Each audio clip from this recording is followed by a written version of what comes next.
националните установи се слепи глуви а се многу важни тие гранки од Ќе бидам конкретна. Табу теми. Охрид. Не може да нема трговија со луѓе. Туристичко место. Така. Факт.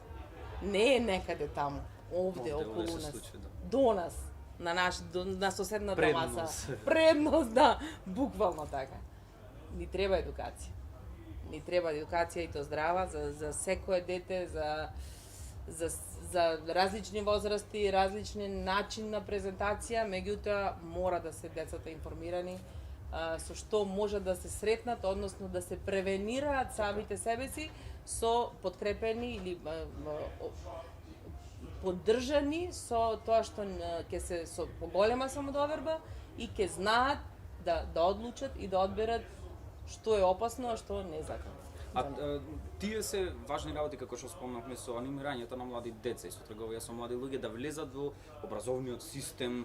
Веќе некои работи треба да се искоренат, кои што се од која година, или да се намала интензитетот, а тие работи да се, да си кажам на нашки, додает, да се вметнет, пошто ево, Црвен крст, сите ко волонтиравме, не сите тие што волонтиравме, има доста што волонтира, ама сепак не е доволно, затоа што не може ни сите да ги соберит, нема ни секој такви,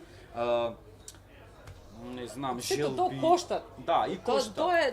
Тоа е основниот факт и причина што одредена организација не може да го реализира тоа. Значи, ова треба да се спроведе на национално ниво.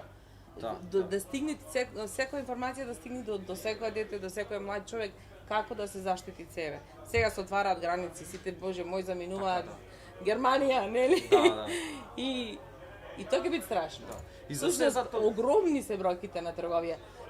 Сега ќе бидат уште поголеми, можеби, бројките за она злоупотреба на трудот, отколку сексуалната злоупотреба што досега беше на прво место.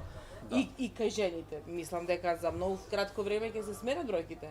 Ќе бидат буквално машките тие што ќе бидат злоупотребувани и младите луѓе кои што ќе заминуваат да работат за суми кои што ќе бидат едни ветени, а реалноста и условите во кои што ќе бидат сместени, ќе живеат и ќе работат, ќе бидат сосем поинакви. Тоа е трговија со луѓе.